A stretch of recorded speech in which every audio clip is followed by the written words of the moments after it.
అమ్మా గంగమ్మ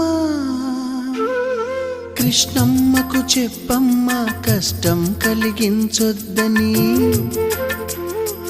యమునకు చెప్పమ్మా సాయమునకు వెనకాడొద్దని,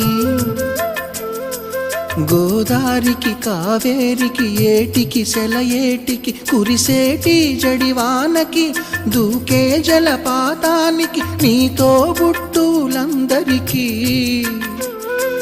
చెప్పమ్మా మా గంగమ్మ. జీవనదివిగా ఒక మోక్షనిధివిగా పండ్లు పూలు పసుపుల పారాణి రాణిగా